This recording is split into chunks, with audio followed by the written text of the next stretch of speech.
Alright guys, welcome back to VALORANT News. More things for the pros to complain about with the new patch updates dropping yesterday and no changes to the agent the many pro players want to see changed ASAP. Tejo has been dominating the meta in large part since added to the game, and no changes last night, definitely causing a fair bit of controversy. Roster drama though going down as well. Big teams making some serious moves. Certainly what's going on in the Brazilian scene right now seems to be absolute chaos. Very much enjoyed to your thoughts in the comments. Hit the like button if you enjoy. Subscribe if you're new as always. I greatly appreciate it. We are going to start with what's been going on in EMEA. We saw Ardis talk about it yesterday. We saw Durka over the last few days give his perspective. And, well, as we know, it's been an absolute mess. This is a picture, a behind-the-scenes image here from Daniel, who's running the show there at VCT EMEA. And they're setting everything up. The brand new PCs have arrived. They've getting everything cooked. They're doing the playtest. Here they are in the arena. So he says the following: things went really well today. New infrastructure was implemented, including PCs with higher specs, and gameplay tests have been conducted on multiple maps with no unexpected issues.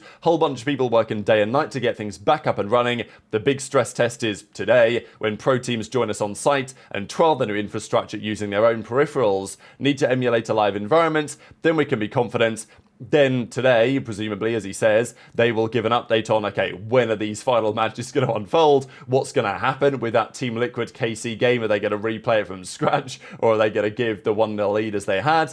Or, you know, when's Heretics versus Fnatic going to be? When are the playoffs going to start? All type of stuff going on. So good update for sure. Good to see. I think there is a question for some that will say, okay, well, nice, great job, but can we be sure that in future, if the players have suggestions and concerns on various topics, they actually get properly addressed? Because that was a big discussion of the other day, that there was meant to be some sort of player communication channel when these type of issues will be resolved earlier. Because the reality is, this absolute chaos in Europe has been building up now for a good couple of years. And as far as the pros are concerned, the idea that the teams and Riot haven't been listening to them means that it all went pear-shaped at the same time. So in future, I'm sure they'll want to ensure that such concerns are raised early and therefore they can deal with the situations as they've unfolded. But apparently these are the new PC specs. So, you know, they've got the Ryzen 7 in there, pretty high spec'd out one of those, and they've got the 5080 RTX in there. So 32 gig of RAM.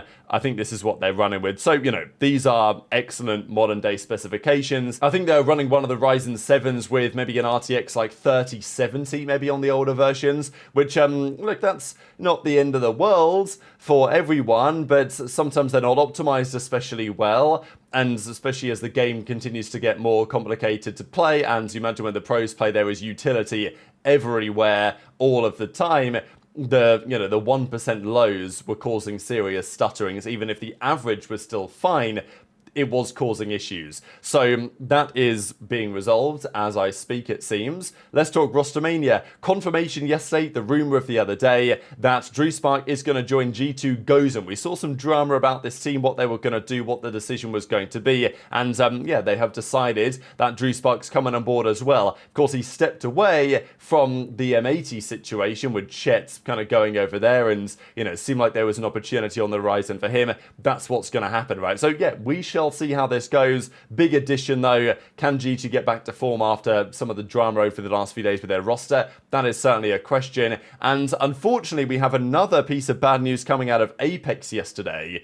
And look, Governor was probably on his way out regardless, but it was confirmed yesterday that they were looking at replacements for Governor, and then Governor comes out with a tweet. I mean, Apex initially say, and it's so tough for Apex because I genuinely just don't know who they get right now, but yes, after careful consideration, Governor will be taking a hiatus from competing due to a persistent injury, just a day after they confirm that Floor will be stepping away. Grateful for his determination, but yeah, it's not going to work, right? And as he says, I'm going to have to take a break from competing. I've been dealing with some hand numbness and pain, and it's been affecting me both physically and mentally. I've been seeking professional help, doing my best to play through it, but at this point, it's probably best for everyone, myself and the teammates, if I take a proper break. So, you know, says he holds himself to a high standard, and he's just pretty frustrated, really, with this situation. So, yeah, wishing him the best, because he is a talented player, and any player that suffers with, you know, any sort of, like, hand issues or anything like that, it's really tough to see. And obviously nowadays players are starting to learn more so the importance of hand stretches and wrist warmers, or whatever type of feeling that they use nowadays. And I'm sure some of the, let's say, physiotherapists have their recommendations on what these players should do. But sometimes you just get unlucky, right? And it affects some players more so than others. I think he'll be able to get back there. Other players in the past have had these type of injuries and they've been able to resolve them or get over them or try things to improve the situation. So, yeah, wishing the best for him, but of course the last couple of months have been challenging to say the least. There was another interesting update yesterday on the Gentlemate side, not been officially confirmed yet. Click has apparently just benched himself from the team, so he's basically fed up. Zypan apparently is getting benched, and then they're going to sell Gaddafi. So we'll see what happens here, man. Like, what an absolute mess some of these teams are. This was another hilarious update if this comes true. I mean, maybe not hilarious, but I was just like, hang on a second, what? Can you say that again? So, Loud and the Brazilian scene in general, I did mention it yesterday, that of course, EMEA, they signed Verno, not a Brazilian player, but a player who has definitely helped elevate their team. So, Gentlemates, or well, at least Loud, have decided, you know what, we need to do the same thing, and we are going to sign Robbie BK, apparently. There is a verbal agreement, supposedly, that the organisations have settled on a buyout, and Robbie BK is going to go to Loud. So, I mean, look, I actually think he's a pretty good player, but it's just like, I got a second, right? Are we serious? It didn't, this kind of come out of the blue, if this comes true, of course, if that's what Loud decide to do. The other piece of the Rostermania puzzle is around Fury, right? Because we're discussing a lot over the last few days about Loud, and they're in a shambles. But the same is true for Furia, really. I mean, from the Brazilian scene, they also have to think about what they're going to do. So, there are players, they're looking at Toys, potentially, former Loudman, they're getting rid of him, it seems, Orango from the Red Canet, and also Sato from M80, although there were rumours recently that M80 simply had refused to even listen to Loud when they were looking to sign him. So, that's probably not going to happen. And there was another report here that suggested from Bruno Porelleri that actually this guy Basic, now he's on the 2G Academy, and he's actually looking really rather good, that he's potentially a player they might look to get instead. So we'll see. Loud have their ideas. It's not like there aren't Brazilian talents out there, because there most certainly are. But yeah, it's been a bit of a mess over the last couple of months in terms of deciding what they are going to do. Before we get into some of the Tejo stuff, just quickly to mention this, I thought was pretty interesting, looking at some of the craziest nearly roster changes that ever happens. And these are some of the highlights here from Kojo, of course, over at the Fnatic side, saying that Starkzo and Zeke could have been a thing in 21, Sassy could have been a thing in 22, and even Forsaken. This was, to me, the kind of crazy one, right? That in 2022, there were some discussions, no formal discussions, but there was some discussions around Forsaken potentially joining Fnatic. That would have been one of the stories of all time. And just the final roster thing, Ban confirms that, well, he signed something or other, had quite a few options, but I see the vision, he says. So we'll see where that goes. But let's talk about this patch update, right? Because Yoru got a nerf. His dimensional drift has gone down from 12 to 10 seconds, and it's now gone up to 8 points instead of 7. So that's pretty tough. We know that there have been lots of players that have really gravitated towards Yoru in recent times, and I think for good reason. Whether, from a duelist perspective now Jet becomes a little bit stronger again, maybe it's a slight balance tweak, because, we see lots of Yoru nowadays. This is going to affect things probably slightly enough. I mean, the ultimate points from 7 to 8 is probably, a relatively big deal. I don't think it's going to kill Yoru exactly, but it is a nerve, and maybe it helps some of the other agents become a little bit more viable yet again. This, though, was the big update of the day, which is funny, really, is that you can now gift things in the bundle. You can gift bundles and all this stuff. And it's like, wow, great job, Riot. But many of the teams and the players are like, well, I got a second. Can we not instead focus on trying to actually make the game better, right? Because, well, the patch notes come out yesterday, and this is what they say. Comms tweet, of course, was the key contender here. But the patch notes go through a number of changes, really. I mean, you guys can see gifting is available. That's like the number one thing. And the Brimstone, look, there's not many massive changes. They have nerfed the stun on Astra, which is, it's a funny one, isn't it, really? I know that they say, look, we're trying to reduce ability power creep, which, look, I hear you, right? I think this is a big problem, right? Like, the abilities, the power just keeps getting stronger and stronger. I mean, the game is difficult to even see what's happening some of the time, right? Even the casters are struggling to keep up with all the utility that's hitting the screen sometimes.